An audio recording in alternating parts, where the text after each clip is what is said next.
Hi everyone, it's Jai452 back again inside the land of cosplay, doing a little bit more of Inside Cosplay. My special guest this week is none other than Phantom Soldier. Hi there. Hi Phantom, how are you today? I'm doing well, thank you. Awesome. So we're just going to jump right in there, and I'm going to ask you, when did you first start cosplaying? Well, that's actually a tough one. I'd say properly I started cosplaying back in 2014, but prior to that I actually had cosplayed before. My first ever convention was NomCon at Ballsbridge Hotel in Dublin, and that was back in 2011. And it was an ex that, funnily enough, got me into cosplay through that. So that's more or less where I started, but I didn't pick it up again until late 2013. And then that's when I started doing it properly. Do you remember what your first cosplay was? Yes, it was Noctis from Final Fantasy. Well, at the time it was Final Fantasy Versus 13, but then it got rebranded into 15. So it wasn't my best costume, and I've not got any photos of it, so I can't even share it. But yeah, that is good. Because I remember my first cosplay was Edward Elric. All right. And it was for like it wasn't like a cosplay as such. It was more of a fancy dress thing. All right. And there are little too few photographs of that kicking around. So it's like, yes, nobody's seen my like crappy attempt. I know the feeling. My Noctis cosplay, I had like it was like a plywood sword for it. Mm-hmm. I mean, bless her, my ex's dad actually made it for me. But it was just, I was thinking, right, I should make a prop, but I couldn't fit it onto the case to go over to Dublin with it, so I had to get one over there. Just on average, how long did it take you to make that first cosplay? Well, like with a lot of my cosplays, I actually buy a base uniform and then I modify it. But that would probably take me, say, a month. Just because it was just buying the wig, styling the wig, getting the costume, making sure the belts and everything fit properly, and that was that. Awesome. So who or what inspired you to cosplay? Well, funny enough, it was my ex was going to NomCon and saying, oh, you should come, you should dress up, and I'd never been to a convention before, and all I was thinking was, I'm not really going to enjoy this. And sure enough, my first con experience, I didn't actually really enjoy it. I was overheating wearing the wig. I was wearing full pleather for the outfit, because I don't know if you're familiar with the original design, and Noctis had more or less full leather for his gear. And it was a summer that the con was on, so I was just overheating constantly. And this was back before I started doing my bodybuilding as well, so I just had no level of physical fitness, so I was like walking around just out of breath, like heaving all the time, just thinking, God, when will this end? But after that, I started going to cons again and I started enjoying it, so it had some form of an impact on me. I don't know if the original con was a positive impact or not, or if it was just me determined to do better. That's good, that's good. On that particular front, when you were saying it was a summer con and you were stuck in leather, I had a similar instance when I went to a winter con. Oh dear. And I wasn't in leather. I was in little to no clothing whatsoever. Sounds about right. And the weird thing was, like, when you have instances like that, your body temperature just goes nuts. Yeah. Like, 1 minute you're absolutely fine, the next minute you're too cold, then the next minute you're too hot, and then it's like, you just go between hot and cold the entire day. Yeah. And it makes you, like, I don't know, I can't speak for yourself, but I can speak for myself and say it can make me very irritable going from hot to cold. Yeah. And it is so bad because so many people had seen me that day, and it was people I hadn't seen for a very long time. And they all wanted to come up and hug me, and I'm like, no! No! That sounds a lot like my new 52 Bane cosplay with the big trench coat on it. Yeah. That's sheepskin leather with actual sheepskin lining, the kind of fur on the inside of it. It's like proper wool. So I was just overheating all the time. And keep in mind, I'm wearing a full face polypropylene mask when I'm wearing it as well. You've got up in the corner there, I think. No, that's actually my original mask. I've got my new one right here. I've got my chicken hat sat on top of it. Yeah, that's the new one. And a second, I'll actually see if I can find the switch for it. There we go. And I don't think it's up. Yeah, it is showing up. Ooh. Yeah, the nice. But yeah, that's the new one that I wear. The original one I've just kept up in the corner. I'm actually half tempted to sell it because I've found better Bane masks. It clings to the face way too much. That's my issue with it. Mm-hmm. So it's just like squishing everything together, and it just doesn't look right at all. So, in terms of, you mentioned there that your ex was the one who got you into cosplaying. Does she still cosplay to this day? Yeah, to my lack of knowledge, she does. I mean, I don't keep in touch with her or anything. It was an iffy breakup. Mm-hmm. But I think her cosplay is Lightning Louise Cosplay on Facebook, and she's got a few thousand likes on it, so she's doing pretty well for herself. But anyway, awesome. So my next question for you is, what has been the most challenging cosplay that you've ever done, both from the making of a costume and the acting side? Because there is like the tiniest amount of acting within cosplay, whether it be how a character talks or how they would react to somebody, or just generally how they would pose. You know, like cosplayers are pretty much actors in that regard. So, let's start with the costume side. Like, what to date, what for you has been the most challenging cosplay to put together?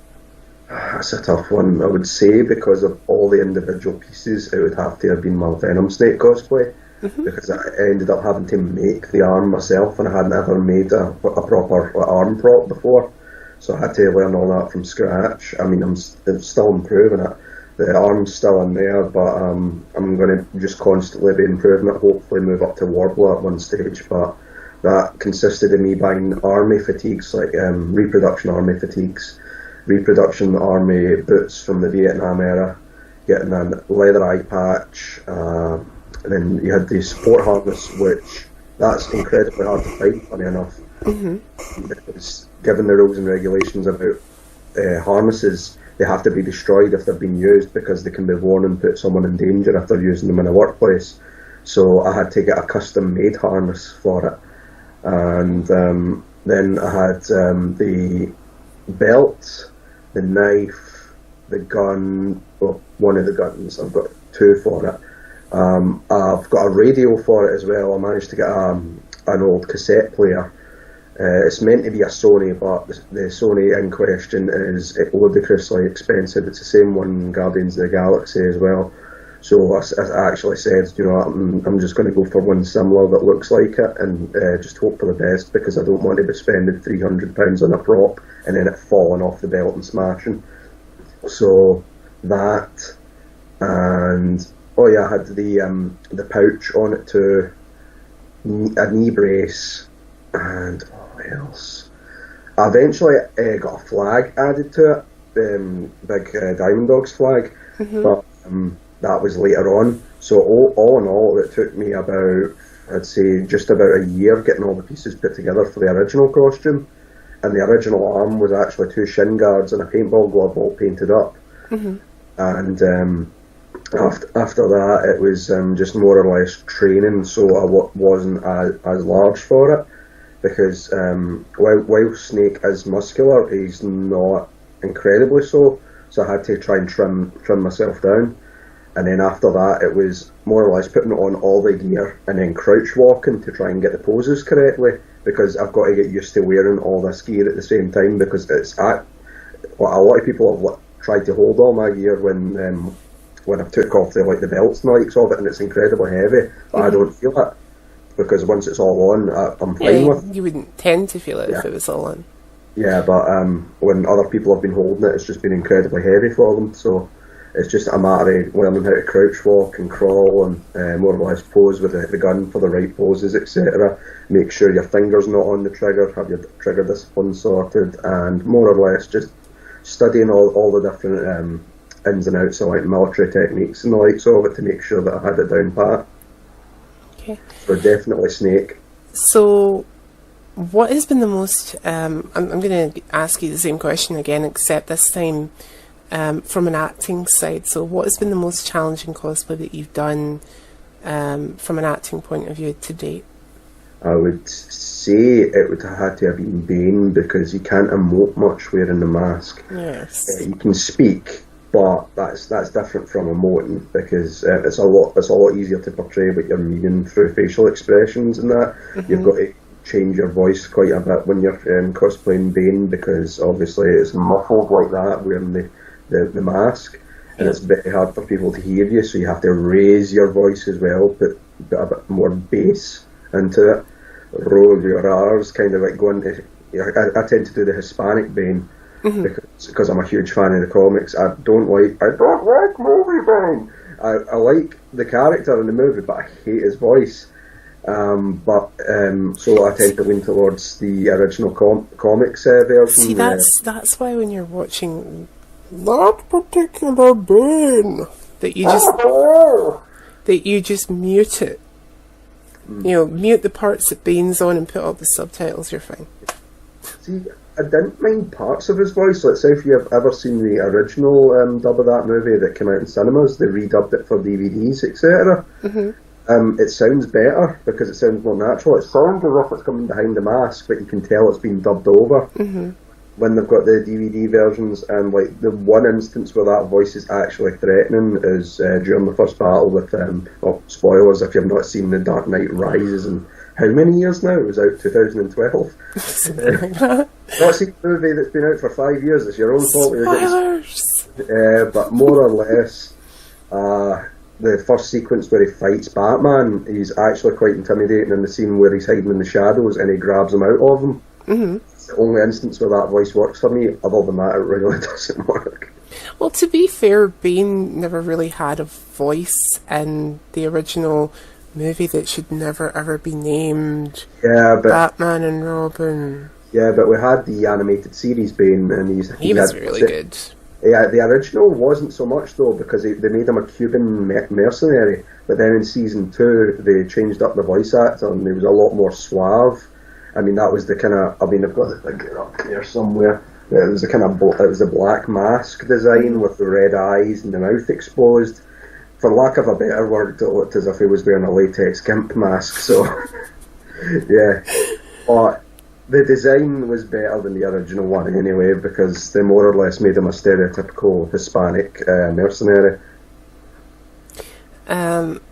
So, you feel that Bane has been one of the more challenging characters, obviously, because you can't really do much in the way of acting.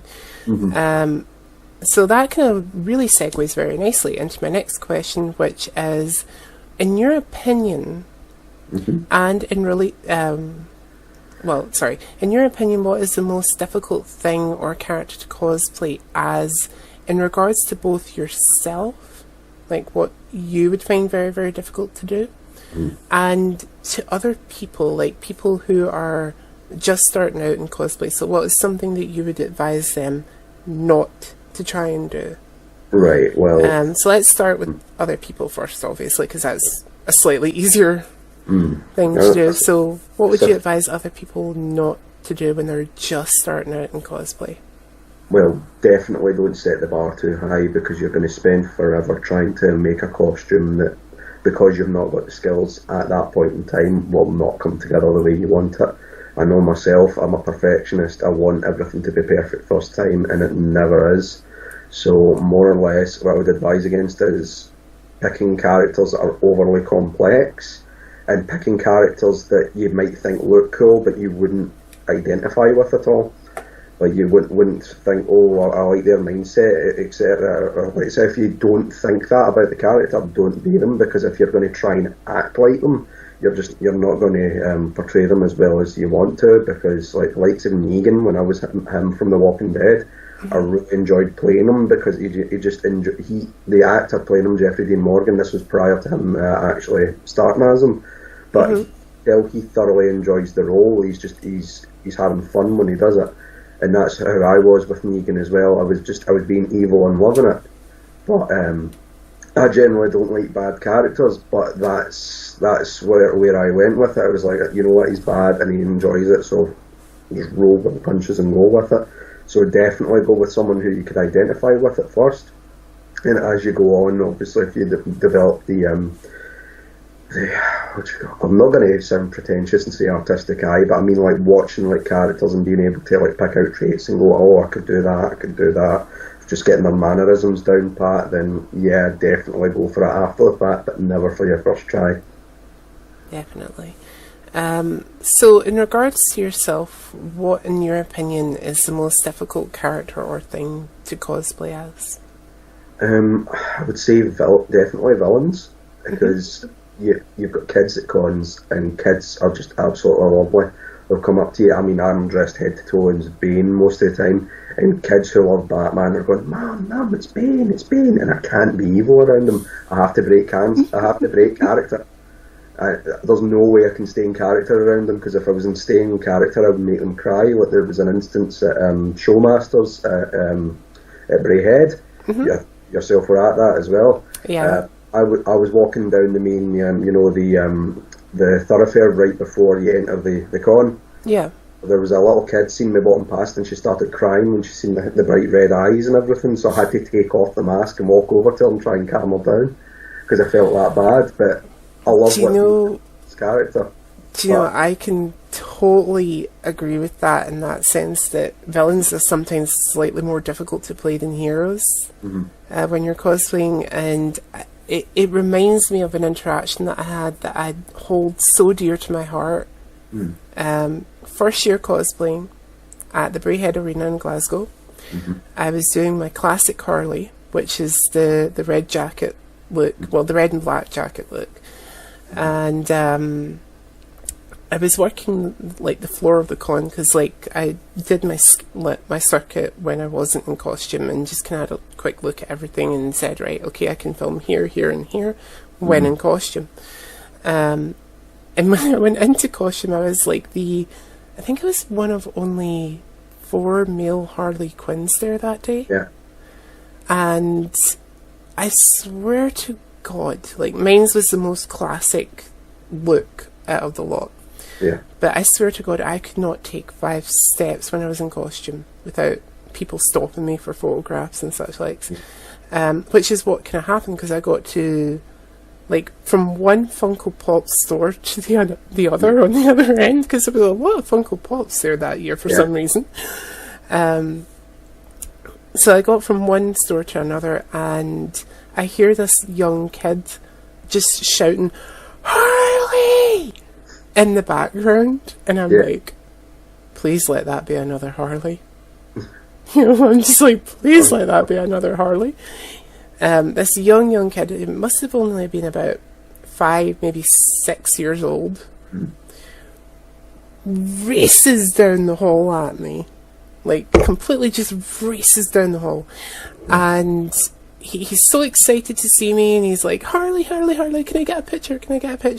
I'm like, yeah, sure, yeah.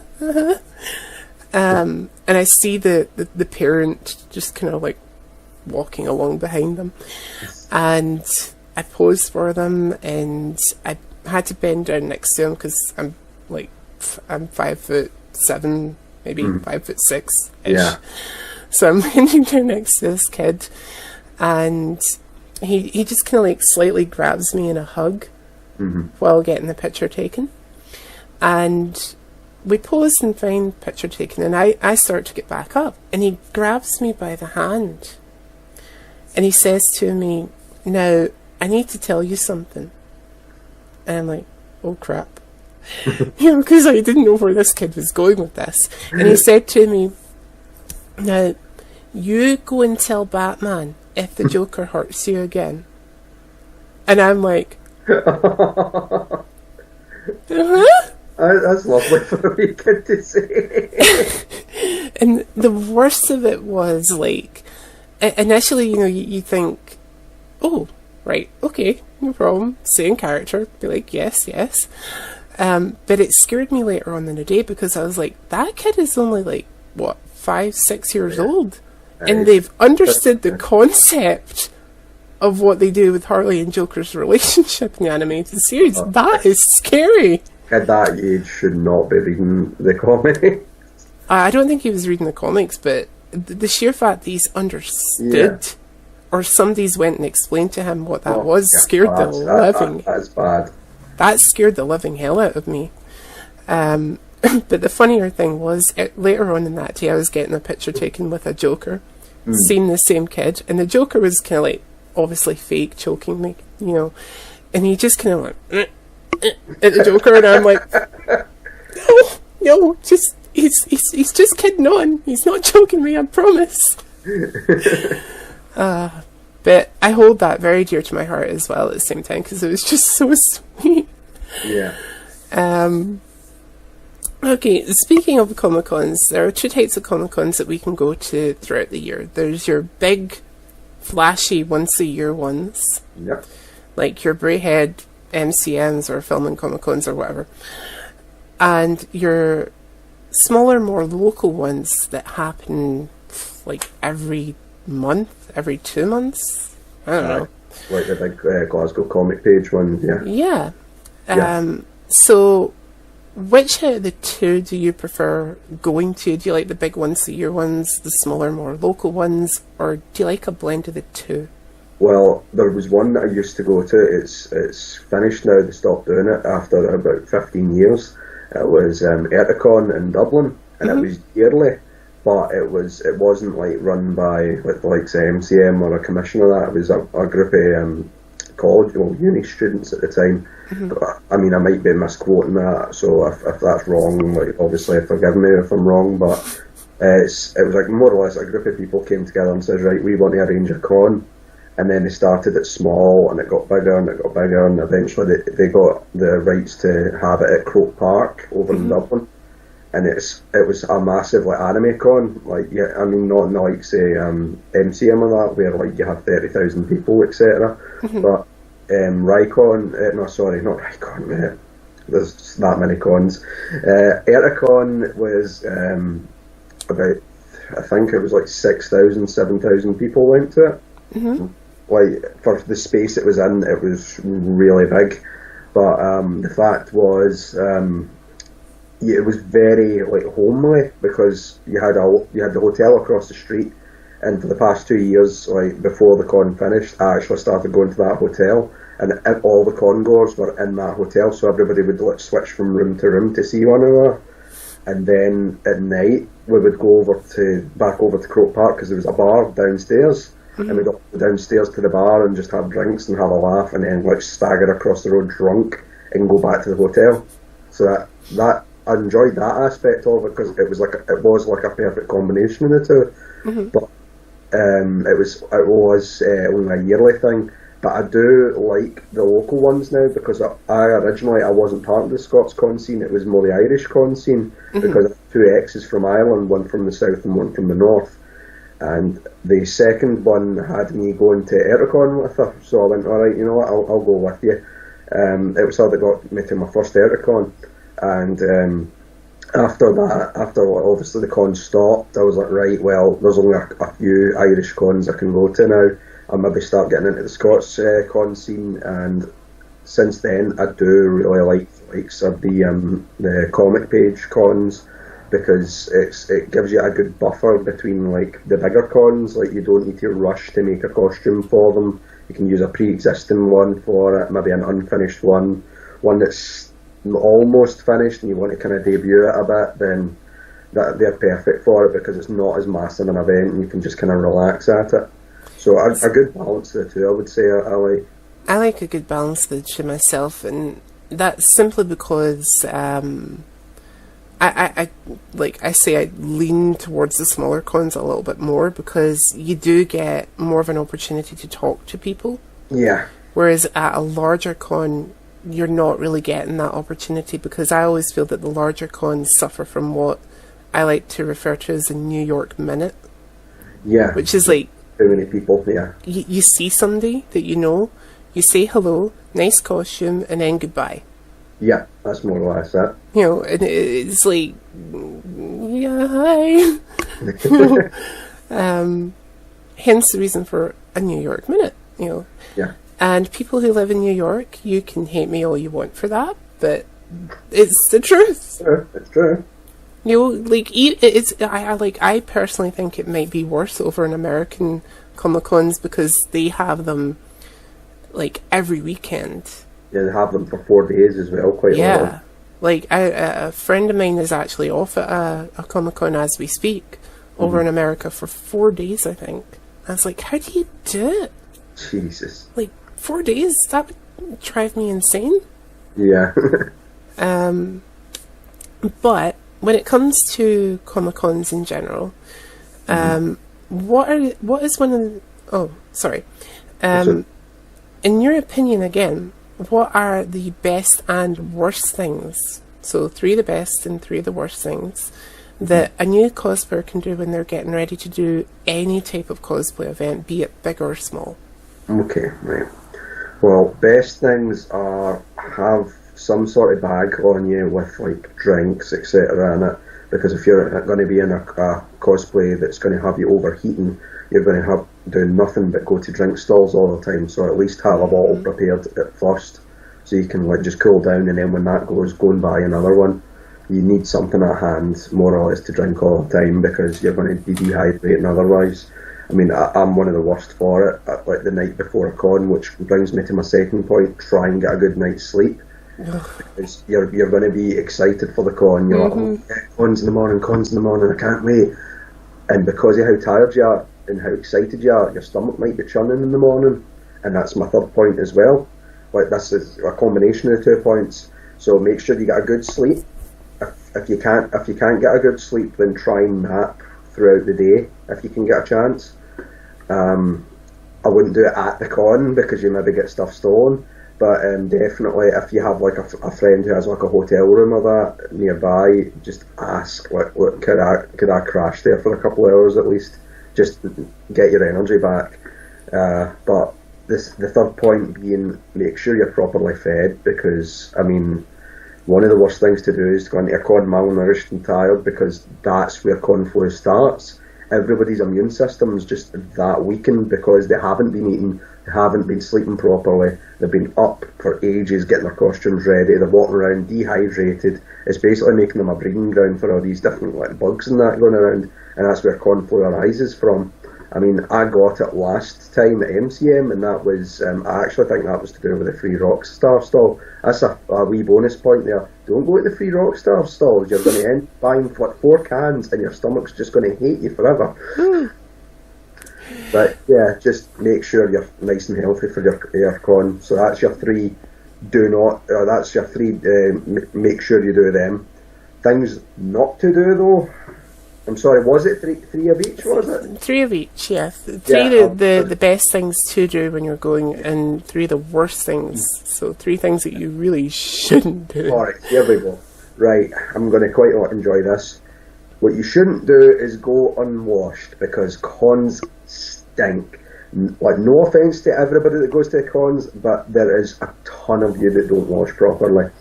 Like, this is coming from a fellow con goer. This is coming from someone who thoroughly washes themselves twice before properly getting ready for a con. I have a shower for a con, then I spray myself up with the aftershave and that, then I put my costume on. Right, links. There you go. And then make sure to put your costume on, and then give yourself a second spray, and then go. But then once you come out of the costume, if you're going to an after party, wash again, spray. That's actually, that's not as bad for yourself. That's better for other people. If there's a smell going, you just spray it round and make sure you're okay. But you will notice this. It's because it's not because of one particular person. It's because there's a bunch of sweaty people in the one spot. If it was one sweaty person, you wouldn't smell them. It's the fact it's multiple. The smell's congealing. So make sure that you do wash. Like, not washing, big no. I mean, I know you might be running late, and if you're an hour late in the morning, tough, be late. Just make sure you're thoroughly washed and thoroughly cleaned. You will not regret it. You'll feel fresh when you get there as well. But a second thing to do is definitely ask.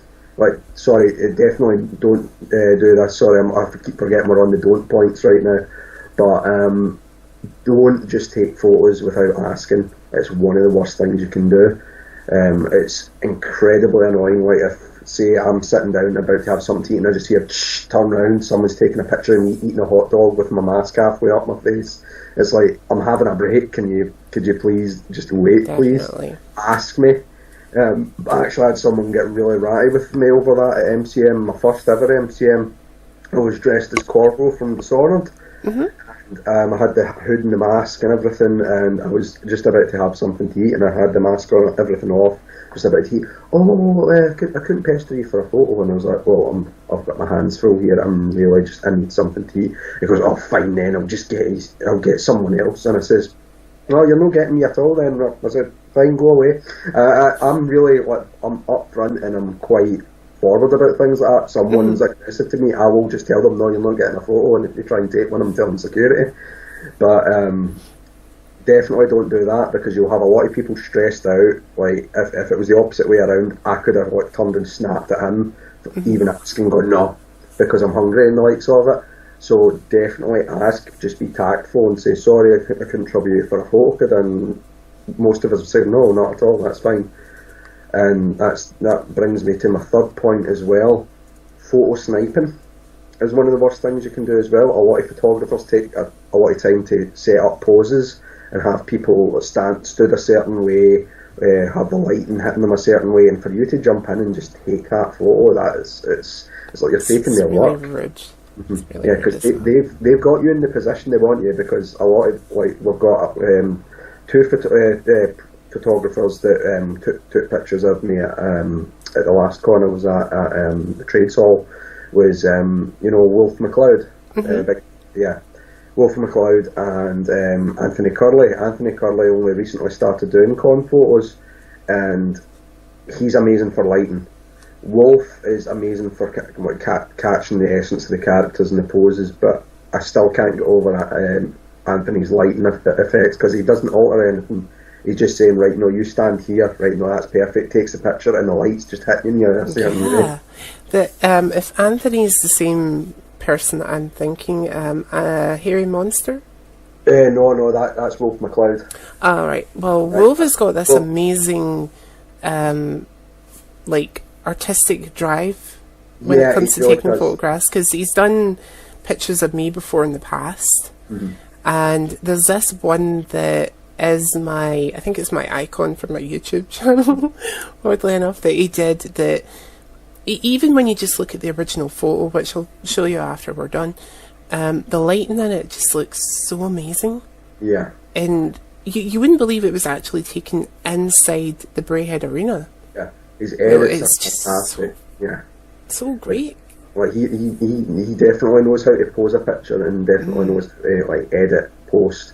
Because he took one of me as it was the actual first run of my new 52 Bane, in which I won the competition at the new Trades Hall back in, I think, February of last year, and more or less I went in, and he says, oh, could you pose coming down the stairs? And I went, yeah, sure. And he took the photo and he showed me, and I was like, oh, that's fantastic. He later edited it. It ends up looking like a movie poster. And I was like, wow, that's absolutely unreal. Like, you don't want to take the likes of their work. Like, if they're posing everybody for the photos, you don't want to be jumping in and just taking photos, because they've worked hard to get that pose for that shot. And another good point about that is 9 times out of 10 the cosplayer has probably paid the photographer to do that. So you're jumping in not only in the photographer's work, but on what somebody else has paid money for, and that's really disrespectful, it's like, you shouldn't do that. Yeah, exactly. But moving on from that, so when you've been attending these cosplay events, what is the one thing that you're most excited for, and one thing that either used to be or still kind of is the most nerve-wracking thing for you? I would say the thing for me that I enjoy most is meeting the other cosplayers, like seeing people who I haven't seen in a long time, seeing what they've improved upon. It's just more or less, it's like, oh no, you've done this different with your costume, oh that's fantastic, and just catching up with them. I mean, to me, the photos and the celebrities and that all comes second to meeting your friends at the cons, because that's the best part of that for me is the interactions, because all last MCM, I more or less just stayed in the outside halls with my friends chatting away, and that was it. We never even went round the stalls around.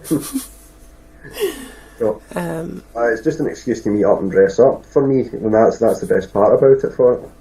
And sorry, what was the second question again? Something that used to be or still kind of is on some level the most nerve-wracking thing for you. So it's one of them.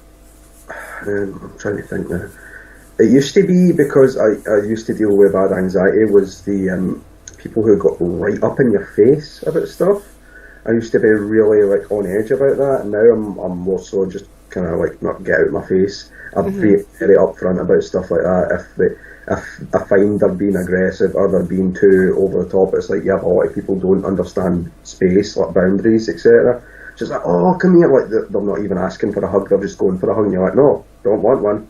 And they're like, oh, you're getting one anyway, and it's like, ha, you're going to lose teeth. I actually had to say that to someone last MCM, because, like I said about the people with the bad body odour, they hadn't been washing properly and they stunk to high heaven. It's like, oh, I'm going to give you a hug, and it says, no, you're not, in fact, but thanks anyway. It's like, you're getting one anyway, and it's you're going to lose some teeth. I think at my last film in Comic-Con, when I did my Poison Ivy, it was, like I told you, my body temperature was just going cold, warm, cold, warm, cold, warm the entire time. And at one point, I remember heading over to my bus buddy. She knows who she is. And she was cosplaying as James Masters' gender bent kind of Spike. Yeah? You know who that is? Pardon? Is this Luna Seal? Yes. Yeah, no, I know. I actually remember going up to Luna Seal and saying to her, can I borrow your leather jacket, because I am so fucking cold. And she's like, oh, but then I won't be, like, my costume won't be complete, and I'll be like, and I was like, but I'll be warm. Yeah. You know? Her, speaking of at that con, her poster had gone missing. And someone had found it and sat at a table for her, so she was frantically walking around to find it, and I had to hunt her down and go here, no, it's at your desk, someone's found it. And then she obviously went and got the signing from James Masters. She was so, like, I remember bumping into her just after she met him, and she was shaking, and I was like, oh, you poor soul. She was so happy. But it's like when she seen him and she was so happy, I was like, oh, you poor soul, where's your jacket? You know, like, seriously, I'm freaking cold, get me a jacket. And there is a place, there was a place at that particular con where you could get your photograph professionally done. Yeah. And I remember this is actually very funny. I was queued up with a lot of different people, and I do remember, like, the body odor, like you said, so I was kind of like breathing when I could, and I remember a family coming in behind me, and there was two little girls, and they were dressed up as Green Arrow and Red Arrow, and then their mum, well, who I'm assuming is their mum, dressed up as Black Canary, and then their dad is Slade. Oh yeah. And he popped his helmet at one point, and the sweat that was dripping off this guy, you know, like, it was almost like, holy crap, am I going to have to move here, because it looks like there's a river coming off your face. That sounds a lot like one of my friends. This is quite a similar story, but not last year's, but the year prior's Erticon. I was cosplaying, this was the debut of my Venom stake, and the Predator squad, there's a group of Predator cosplayers over in an island, and they were all there, so I was like, oh, right, perfect photo opportunity. And the fella's name, Graham, he's staying in Singapore now. Awesome. He's working for Facebook, funny enough. and he's going to be there for a few years and then head back to Dublin. But he was in his Predator costume, and he was like, "Oh, I accidentally baptised a baby earlier," and I was like, "What?" And he goes, "No, look at this," and there was a tiny little pinprick, and because these suits are all made out of latex, and it draws the sweat out of you, and there was a tiny pinprick in the finger, so all the sweat was coming down and dripping, and there was like a puddle underneath him. And apparently the baby was waving at me, went like that, and it went psh, and I just stopped laughing. He was telling me, he was mortified. I was nearly peeing myself for laughter. Well, to finish off that one, like, he popped his mask and all the sweat was running off him, and I felt kind of concerned for him, as well as, do I need to move? Yeah. Like, I know that you've got 2 children in front of you, and they'll probably get completely soaked before I do, but do I need to move? Because this is dry clean only. Yeah, no, definitely. And what I'm assuming again is his wife asked him, are you okay? Do you need a drink of water? And he's like, just kind of a little hot. And I'm like, hello? Yeah. And then a lot of the other cosplayers were complaining that they were hot. So some staff members decides to open those doors. Yeah. And we were stood, like, where we were in the line, I was stood, like, with my back to the door. They opened the door. I see this guy, like, the Slade guy, just immediately go, ah. And then the cold wind hits me, and I'm like, shut the effing door now.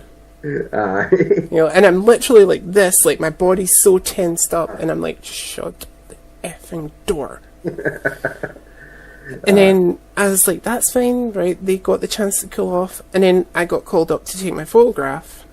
And I told the guy who I was, you know, I said, I'm a male version of Poison Ivy, you know. Yeah. How do you want me to pose? And he said, just try and pose seductively. And I'm like, okay. So I'm slightly, like, posing, like, I have this tiny little flower prop thing with me, and I'm slightly posing seductively with this flower.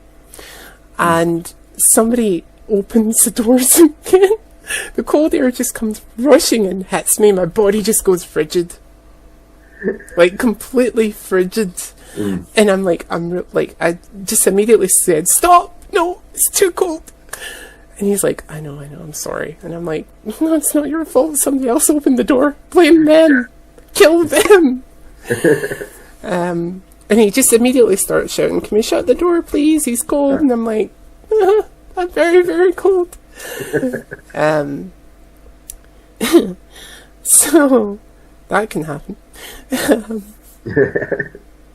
So when it comes to cosplay competitions, or cosplay masquerades as they're called, well, they're called masquerades over here in the States, they're called competitions. Yeah. Have you ever won anything when you've entered into a competition, and have you entered into competitions before? Yeah, I've entered, usually I just go in for the general masquerades, but I've entered a couple of cosplay contests quite recently. One was, like I said, the Big Comic Pages event back in, I want to say February last year, it might have been March, but it was at the Trades Hall anyway. I won first prize for my New 52 Bane. Yeah, I was really happy with that. It was because they all seen I had the wiring for the Venom. It wasn't lighting up, and I was that disappointed with it, because I was like, oh, I wanted it to lighten up for the competition. But this was prior to me adding the LEDs and everything to it, so this was like the first iteration of it. And after that, I entered one at MCM with you know, Commander Shepherd Scotland, and the pair of us came in second place. It was a votes one for CEX. We had to take a picture in front of one of their props. Came in second place for that. So we split the prize evenly. And then after that, apparently at Rycon, you know, Cosplay and Mini. No. One of the judges. Oh well, he was dressed up as Goku. He was one of the judges at that con, and he said that for my I'm sure it was my Venom Snake. I won. Yeah, it was. It was for Venom Snake. I won. It was like judge's choice. But because I was overheating wearing the costume, I went out into the hall and just sat and cooled down, so I never heard shouting me. But other than that, I think someone mentioned that I won Best Stage Presence, like there was no prize for it. But for my debut as Venom Snake, I won Best Stage Presence at Eticon. I don't know if that's true or not. I never heard anything else on it, but someone said it, so I assume it must be true. And, well, it was just like an honourable mention thing, so I was quite happy with it. Awesome. So, my next question is an interesting one. Okay. And I need to go into a little bit of an explanation for this. So, when I first started getting like the notion of cosplay into my head, yeah, I started doing a lot of research for it, and a lot of the research that I was getting for it was coming from the States. Yeah. So, I looked up cosplay, and I seen like people cosplaying with their young children, their mums, their dads. And from what I could tell, it just seemed like they were dressing up, getting a picture taken in their house, and then possibly going off to a fancy dress party. Yeah. So I thought, right, that's not really what I'm looking for. So Definitely. I then started looking for it, like at San Diego Film and Comic Con and New York Film and Comic Con pictures, and Yeah. from what I could tell, this seemed to be quite an interesting demographic, which was early to mid-teens to mid-30s, and that Yeah. seemed to be like the age group that you would deal with at a Comic Con. Yeah. So when I was getting ready to cosplay for the first time, that's who I thought I was going to go and see at a Comic Con event. Yeah. And then when I eventually went, I was so shocked to see there was so many different age groups there and in cosplay and having so much fun. Did you have a similar notion when you first started cosplaying? Did you think, oh, it's going to be this age group? Well, to me, it wasn't age group. I mean, it was more or less, I was thinking a kind of stereotype almost. I was thinking, oh God, it's going to be like, so obviously because you see like the Star Trek conventions and a lot of people tend to have glasses, a lot of people tend to have acne, etc. Like, obviously this is a stereotype I'm saying. But you were seeing so many people like looking absolutely fantastic in their costumes, and you were thinking, wow, I didn't realise it was going to be like to this degree. So I was completely taken aback when I actually went to the con, because obviously you have your preconceived notions with it, the likes of the like the likes of Big Bang Theory and that, obviously portraying it the way it does, which not accurate in the slightest, but you know what I mean.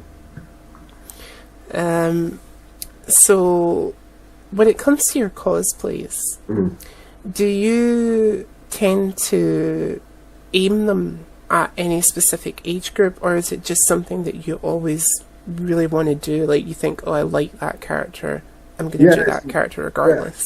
Yeah, it's more about like, oh, I want to do that character. I mean, one of the things I don't tend to do is the sort of like charity events at like hospitals and that. I don't go dressed as Bane because I don't want to scare any of the kids.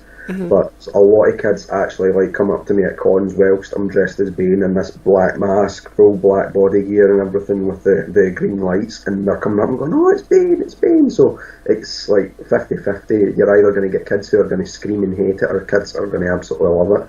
So I just tend to go for whatever I want, really. I don't ever like think, oh no, this might not be appropriate for kids. I just go, you know, no, because you're going to have some kids who like it and some kids will hate it always. So.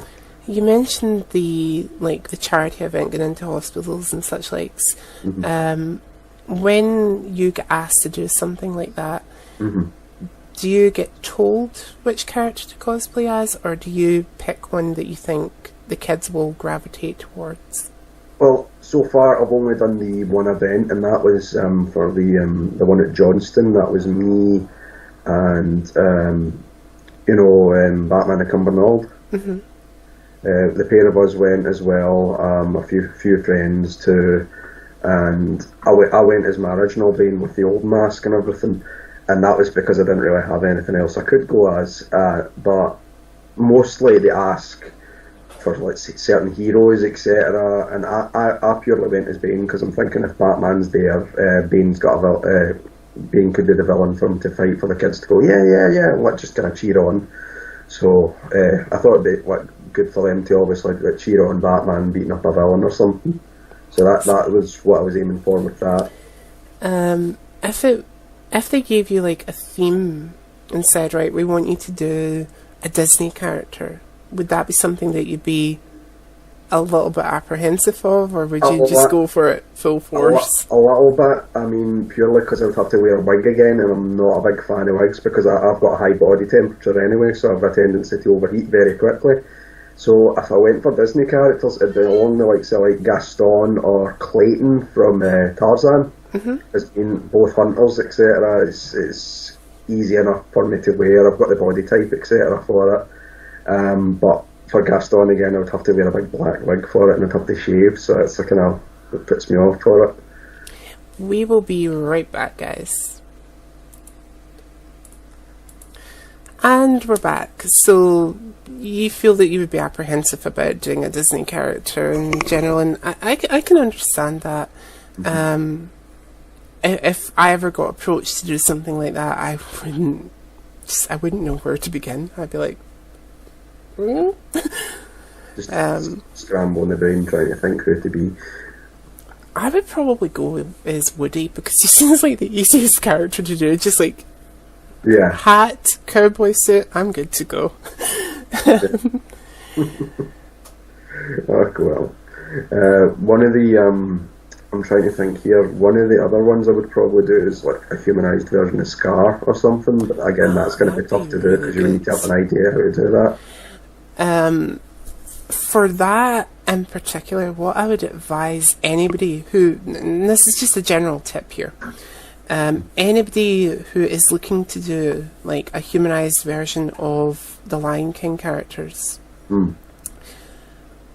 look at pictures from the live performance in London.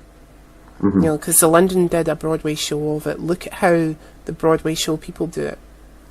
And that will give you some form of an idea, because the costumes there were probably also a bit of a kickstarter into why I cosplay myself, you know.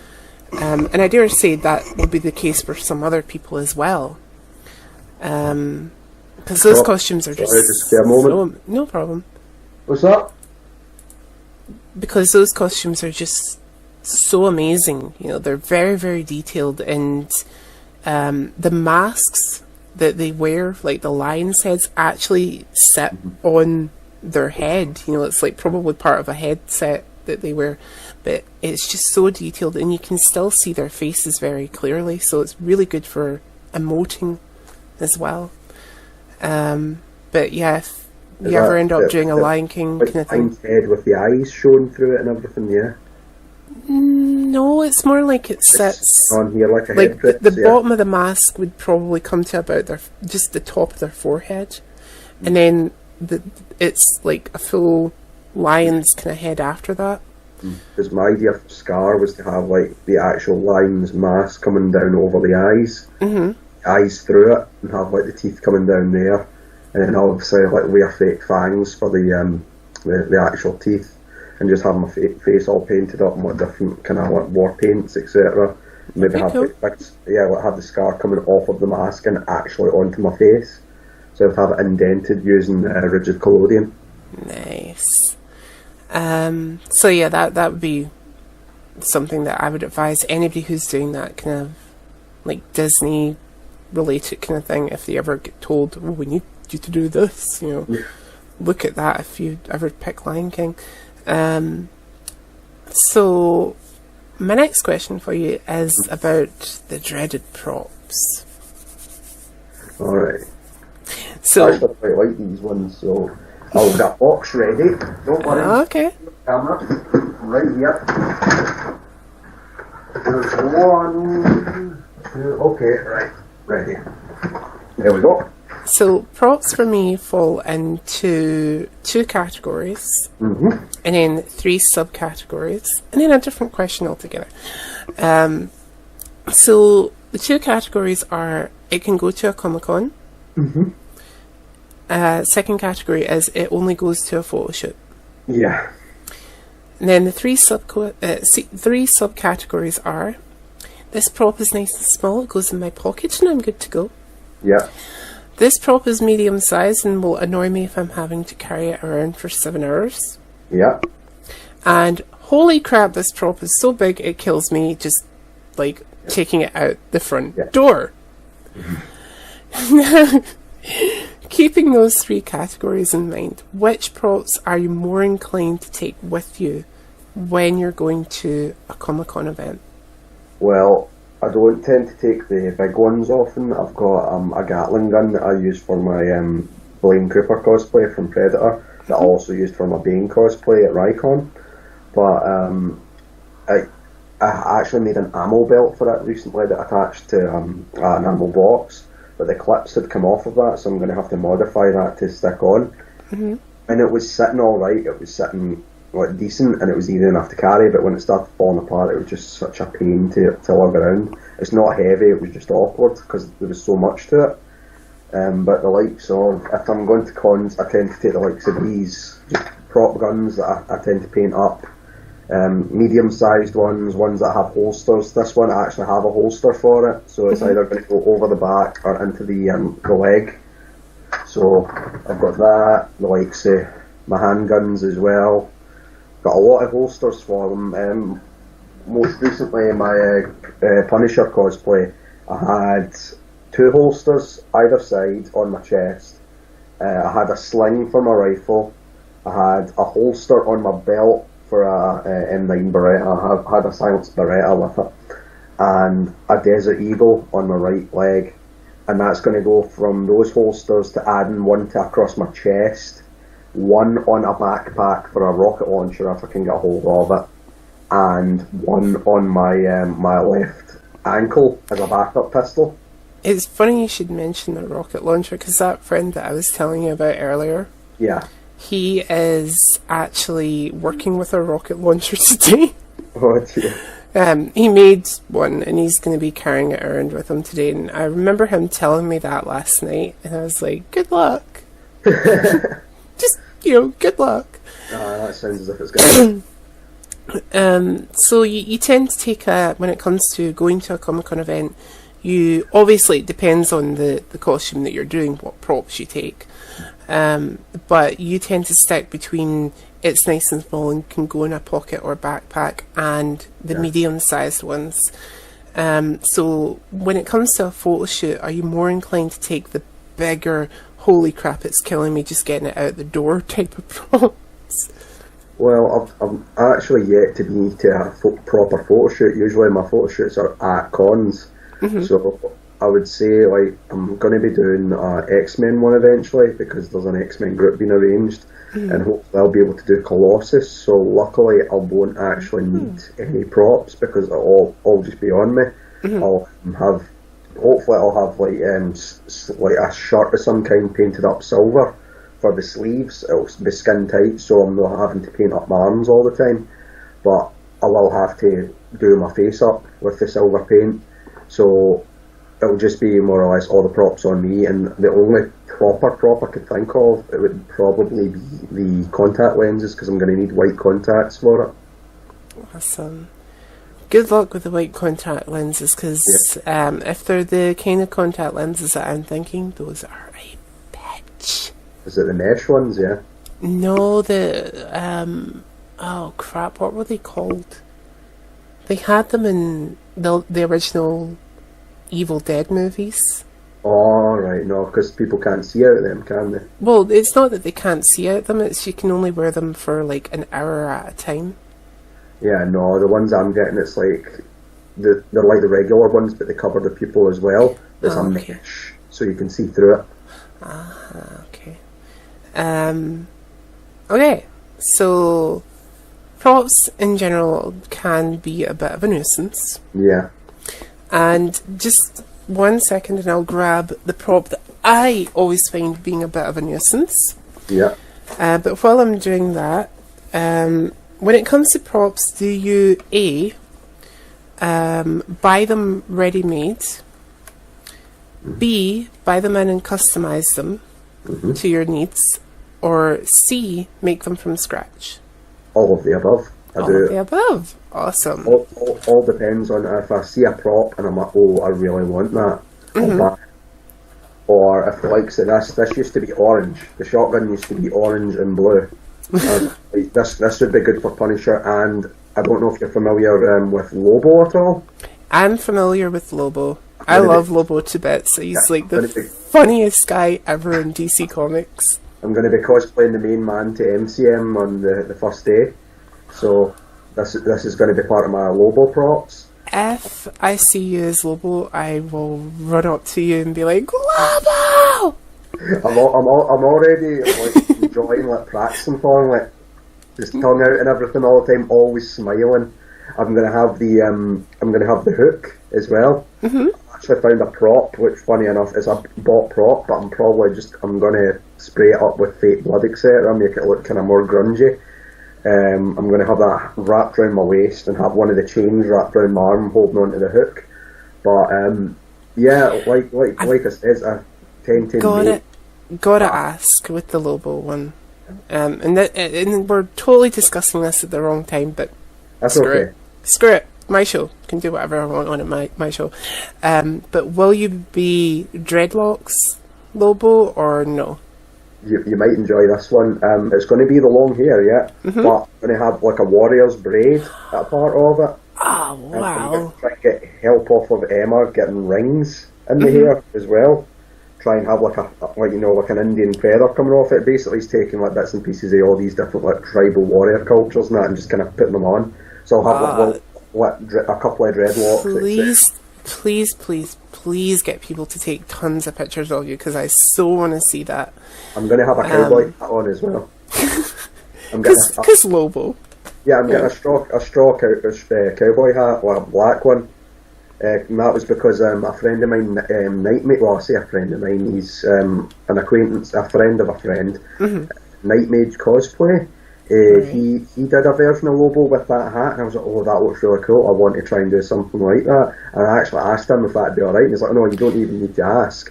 But I was like, no, but I really want it, because it looks great. I will advise you, though, if you are wearing a wig, and then you put a hat on top of that, just be careful of your body temperature, because I did a photo shoot a while back where I was wearing a hat and a wig, and I got really hot really quickly. Yeah. But getting back to the likes of props, you were showing off your gun there. I also have a gun here that I customized for one of my Harley cosplays, and I can't wait to use it again because it was just so much fun.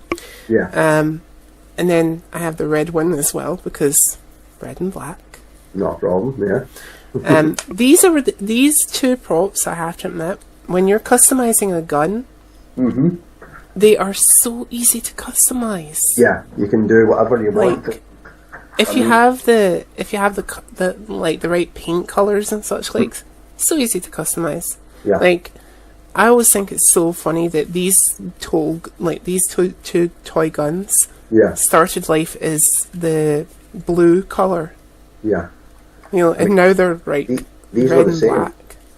These used to be, this one was yellow and blue, and this one was the opposite, with the blue as the main colour and yellow as the secondary. I've painted them up black, added colour to the grips, made them brown, then added silver ribbon buff on it to scuff them up, make them look as if they've been scraped against things, etc. And actually painted the tips red as well to make them con-safe. Awesome. Well, I kept mine's orange. Like, I just put masking tape around it, just because the reason we mention this, guys, is a lot of Comic-Cons, especially if you're using toy guns, get quite upset about that. And it can be a health risk, so they want you to prove that it is actually a toy. Yeah. And the best way to do that is to have the orange or whatever colour it is showing. So if you are customizing a gun, make sure you do that. Like, keep this bit orange or red or whatever colour it is. Failing that, now I'm not going to peel this off on camera, but I will show it. Underneath this label that I've just stuck on there, there is a verification tag that is actually inscribed on the gun. Don't paint over those guys, because you can use them if this isn't enough, just to verify that this is actually a toy and not a real weapon. So always be handy to do that kind of thing. But those are easy props, easy. Yeah. We want to talk about the props that drive us completely and utterly bonkers. Yeah. So, what about yourself? Is there any particular prop that you have done from scratch? So none of this, I bought it and then customized it, and it drove me crazy while I was customizing it. No. Is there anything from scratch that you've made that just completely drove you off the deep end? If so, what was it? It was the Phantom arm from my Venom Snake cosplay. I hadn't made anything like it prior, and the first attempt to doing it to wrap around the arm, because I had to give it a bit of leeway, because with the weight training I have a tendency to put on weight quick and then lose it very quickly. So I end up like, oh, this is going to fit, and then it slides off, and I'm like, oh no. So I need to have it at like a certain angle, like it has to fit here on my forearm, because that part doesn't really change. So as long as it's holding on to that, the rest of the arm should hold it. But the first attempt at actually making the wraparound arm, it ended up snapping, so I made 3 arms at the end up. First one was a success, it just didn't look as good. Second one was a complete failure, and third one looks okay-ish, but I still want to improve upon it. Awesome. Now, when you're in the creative process when it comes to props, do you do a similar thing to what I do? Which is you go through various stages of what could only be explained by other people as questionable sanity. It's actually a kind of hard one, to be honest. I don't really. Well, let me explain it a little bit. I don't often make props. That's the thing, because I don't often have the time to. So it's usually modifications and that. But I'd say one of the instances where I was actually like getting really annoyed with a prop was when I was making up the bat for Lucille. Because I had to paint it was like 10 layers of paint on top of this foam just to get the look right. And then after that it was making up the barbed wire out of garden twine, and then making all the knots, etc., and then spraying it all up silver and then getting it all attached. So yeah, that's probably the one that kind of drove me insane, because I actually, to get the blood effect, I was putting fake blood into my mouth and spitting it onto the bat, because I wanted blood spray, I wanted proper blood spatter. I didn't want to just flick it on or pour the blood on it because it looked too thick. I was like, no, it needs to have the same consistency. So I was just putting a little bit in my mouth and cornering it and then spitting it and then spraying it with sealant to keep it on. So it got the desired effect. So, well, for things that drove me mad, I have this lovely little box here. This is a Jack in the Box. Now, you wouldn't believe that this actually started life as a cardboard box. No, I would not. I ended up having to paint this cardboard box. Now, it is cardboard, like I said, 3 times with black enamel paint. Just to get it to give that kind of shiny look. Yeah. And then I actually had to paint and glue down these red strips. Now the red strips, I had to first just normally glue them, and then when it didn't stick, I had to use super glue, and then 4 or 5 other layers of super glue, as well as extra strength double-sided tape.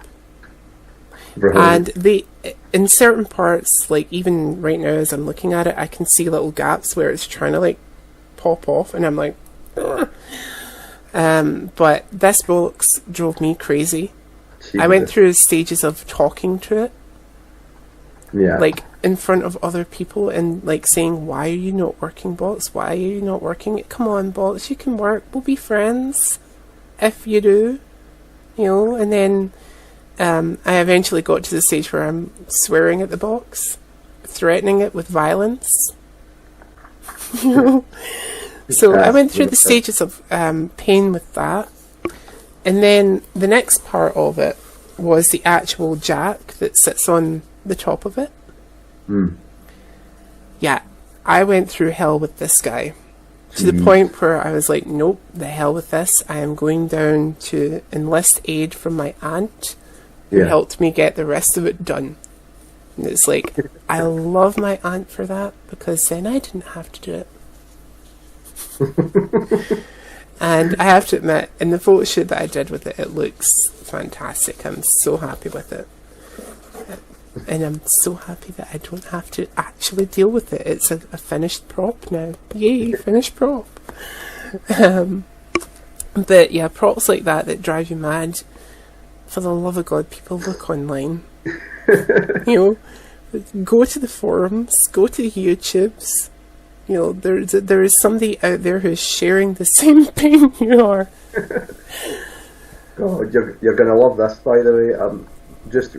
Funny enough, with being on the topic of Lobo, apparently Harley Quinn is not with Ivy anymore. She's with Lobo.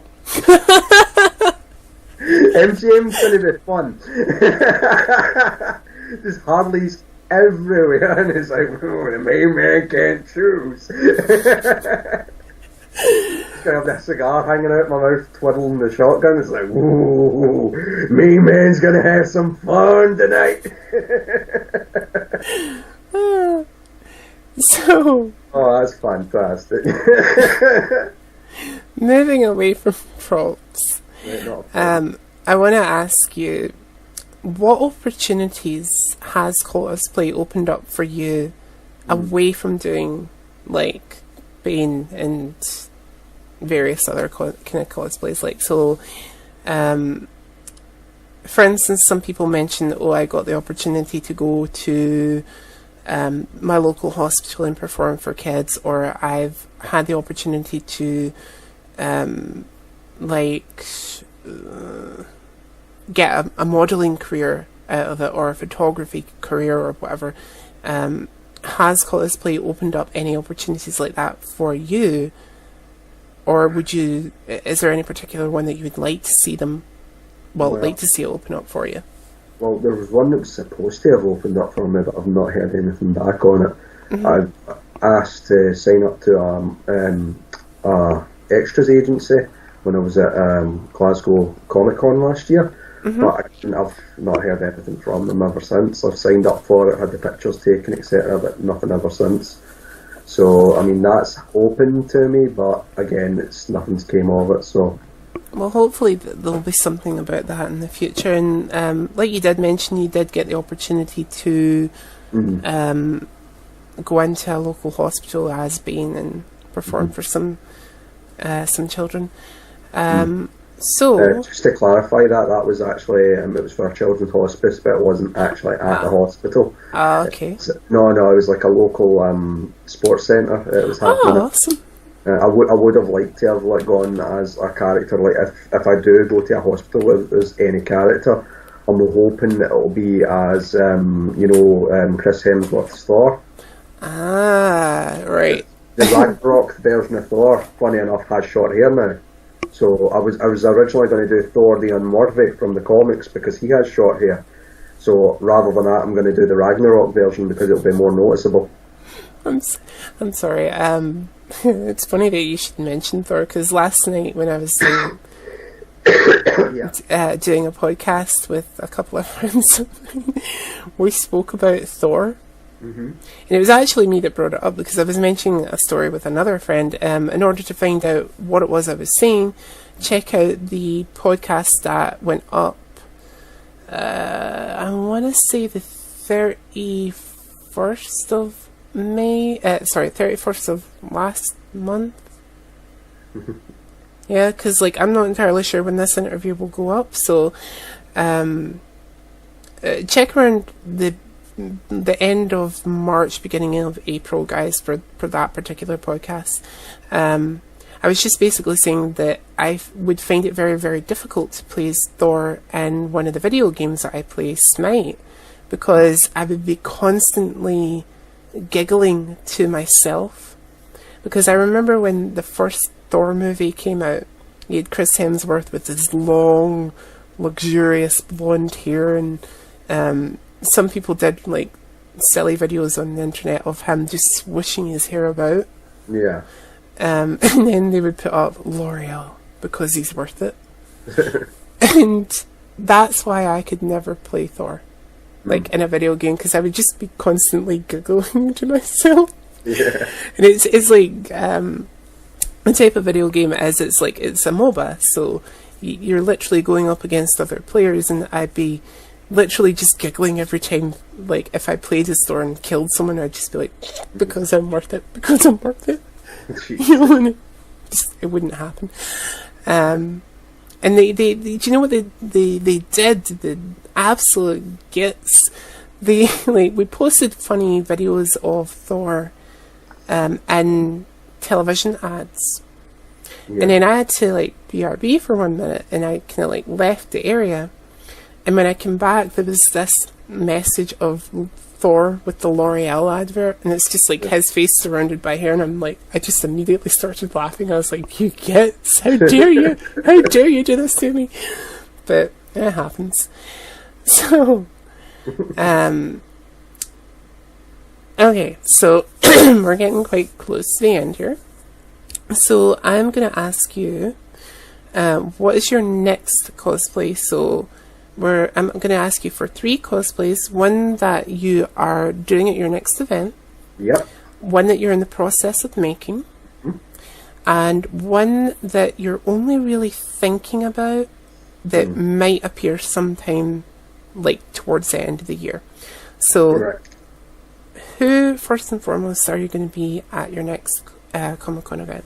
At GSCC, I'm going to be another version of the Punisher with shorter sleeves, maybe different layout with my guns. That's actually what I'm going to be doing at day 2 of MCM as well. But I'm going to be head to toe in just artillery, more or less. Mm-hmm. That's going to be the big Punisher cosplay I do for that. But I'm planning for, I'm in the process of making my Lobo one for MCM. Mm-hmm. So I'm going to have to get a leather jacket, leather vest rather, try and get someone to make the Bite Me fanboy patch for the back of it. I'm going to try and have buttons and everything all over the vest, make it look like a proper biker vest. And I've got I was going to be Solid Snake at some point, it was going to be MCM, but if I don't do it for MCM, likelihood is I'll try and finish Agent Venom from Marvel by the end of the year. Because I really want to do that, but I'm going to have to make the chest armor myself, so that's going to take a little bit of time. Awesome. So, just very lastly, before we do things like Passover and such likes, okay. I want to ask you, what advice would you give anybody who's looking to start cosplaying but doesn't know quite where to start? Start small. Definitely, if you've got clothes in your closet, look at the likes of Supernatural, look at shows that obviously you could easily pull off and maybe just do a bit of makeup and some blood, etc. Start that way. That way you can get, once you go at the con, you can get a bit of inspiration. If you make friends with people at the cons, they'll give you advice, etc. You'll slowly, gradually get more experience. So more or less just start small and work your way up. That's the best advice I can give. Awesome. So guys, don't forget to give us a big thumbs up on this interview because we love our thumbs. Also, don't forget to subscribe to my YouTube channel where you can find more interviews on cosplayers, as well as gaming videos, because I am doing my best to do what I can there. And possibly events when I'm actually at a Comic-Con, because I do film when I'm at Comic-Con, or try to. But if you want more of me, you can get hold of me at this lovely website, igameonline.net, which is a free sign-up, guys. And you can follow us on our Facebook as well as our YouTube channel. And on there you can catch up with me on the weekly podcast, which I do with Whisper Green Top, Zelly, Darkly, Honey Jade and Georgia Kitty. But where we get the opportunity on that podcast to talk about our weekly stuff that we do, our crazy weeks.